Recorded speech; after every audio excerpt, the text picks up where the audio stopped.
Jeseni leta 1973 se na vojaškem zemljevidu Evrope zgodi nekaj ključnega. Italija kapitulira. In s tem se odpre eno malj znanih, a zato nič malj brutalnih poglavij druge svetovne vojne.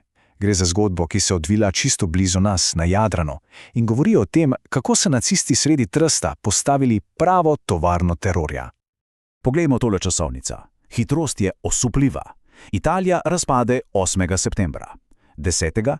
torej v manj kot 48 urah, Nemci že prevzamejo popoln nadzor. Zakaj taka naglica? Ker je nastala praznina, strateška luknja. Jadranska obala je bila ključna in niso smeli dopustiti, da bi jo zasedli zavezniki ali pa vse močnejši partizani. Zato so ukrepali takoj. In rezultat te bliskovite akcije je bila tako imenovana operacijska cona Jadransko primorje, krajše OZAK. Ampak pozor, to ni bila samo neka okupirana cona. Sploh ne.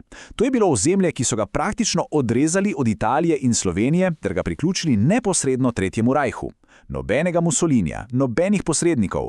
Vse odločitve so se sprejemale v Berlinu. Trst pa je postal živčni center tega novega, brutalnega režima.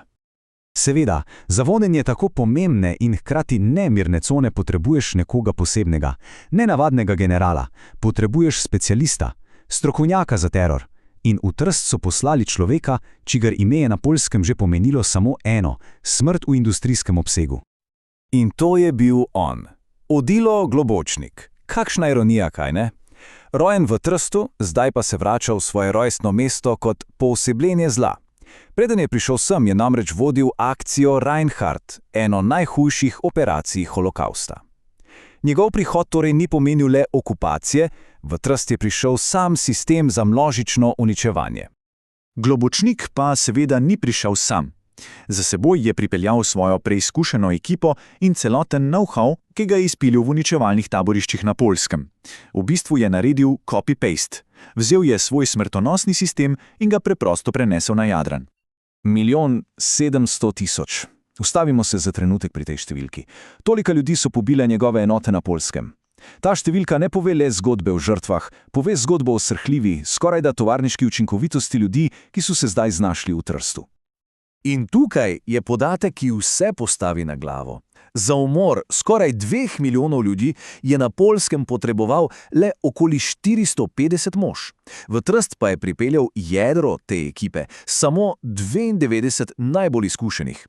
99. To ni bila vojska. To je bila, če hočete, morilska elita, kirurško natančna enota specialistov za smrt. In ta elitna enota, imenovana oddelek R, se je takoj razširila po regiji kot pajkova mreža. Poglejmo lokacije. Trst kot center, potem pa Reka, Videm. In kdo jih je vodil? Poveljivnik taborišča Sobibor, poveljivnik Treblinke. To so imena, ki zmrazijo do kosti. To niso bili birokrati. To so bili doktori znanosti za uničevanje. Ampak seveda, 92 mož ne more nadzorovati cele regije, pa če so še tako učinkoviti. Globočnik je potreboval več ljudi, potreboval je lokalne roke, oči in ušesa na terenu. In uporabil je svojo preizkušeno taktiko, začel je rekrutirati. In tako je nastal stražarski bataljon SS Trst. Poglejmo to sestavo. To ni naključje. Imamo Ukrajince, veterane z Poljske, ki so že vedeli, kako stvari potekajo. Zraven pa še domačini, Slovenci, Italijani, Hrvati. To je bila klasična taktika deli in vladaj. Izkoriščeni so lokalne zamere in seveda poznavanje terena. Globočnikov sistem je torej imel dva nivoja. Na eni strani je bil ta mednarodni bataljon direktno pod poveljenstvom SS-a. To so bili tisti za najbolj umazano delo, pazniki v taboriščih, eksekutori. Na drugi strani pa so bile lokalne milice, kot na primer slovensko domobranstvo, ki so jih vključili v sistem predvsem za boj proti partizanov. Vsa ta smrtonosna mašinerija, od elitnih morilcev do lokalnih pomagačev, je potrebovala sedež. Osrednjo lokacijo za svoje operacije. In našli so jo na obrobju Trsta, v stari zapuščeni tovarni za luščenje riža. Vzeli so tovarno za hrano in jo perverzno preobrazili v tovarno za smrt. Poglejmo to stavto. Nič posebnega, kaj ne, navadna opečnata fasada. Lahko bi šli mimo 100krat in ne bi opazili ničesar. In ravno v tem je vsa groza. Ta banalnost zla. Za temi zidovi se je dogajal pekel, medtem ko je zunaj, le nekaj metrov stran, življenje teklo dalje. In tukaj pridemo do ključne, srhljive podrobnosti. Rižarna ni bila le zapor, niti tranzitno taborišče. Bila je edino, poudarjam edino, nacistično uničevalno taborišče v Italiji, ki je imelo krematorij. In krematorij pomeni samo eno. Namen ni bil, da ljudje pridejo in gredo. Namen je bil, da zavedno izginijo. In to niso bili le govorice. Partizanska obveščevalna služba je delovala odlično. Poslušajmo tole, besede pijanega SS-ovskega stražarja, ki so jih prestregli že leta 1944. Zlovešča napoved se je izkazala za popolnoma resnično. Rižarna je bila dobesedno kraj brez vrnitve.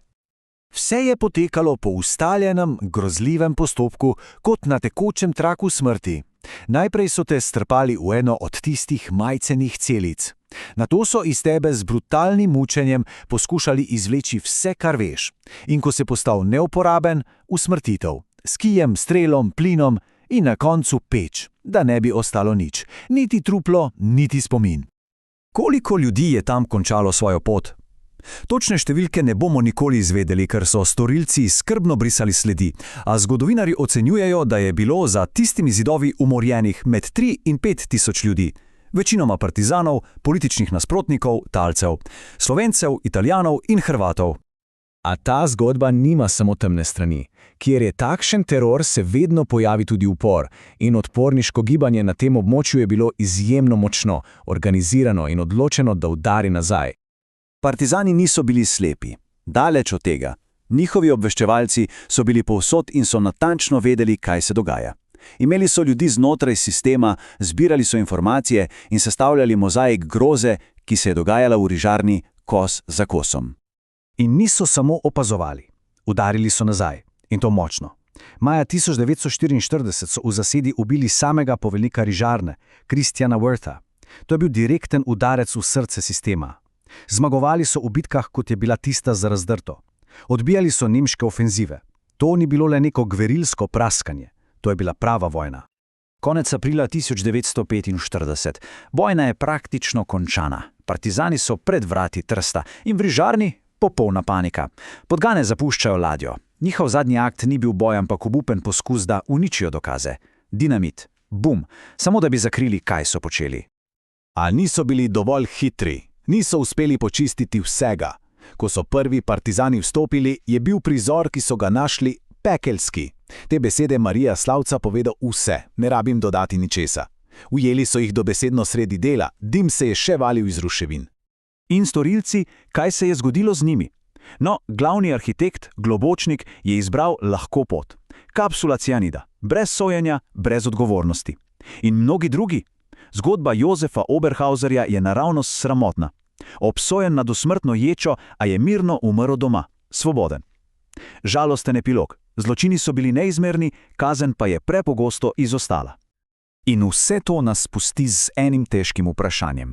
Če sodišča zatajijo, če pravici ni zadoščeno, kaj nam potem ostane? Ostane nam spomin, ostanejo nam zgodbe in ostanejo nam kraji, kot je rižarna. In naša dolžnost je, da poskrbimo, da te zgodbe živijo naprej, ker je to edina prava kazen za storilce in edino zagotovilo, da se kaj takšnega nikoli več ne ponovi.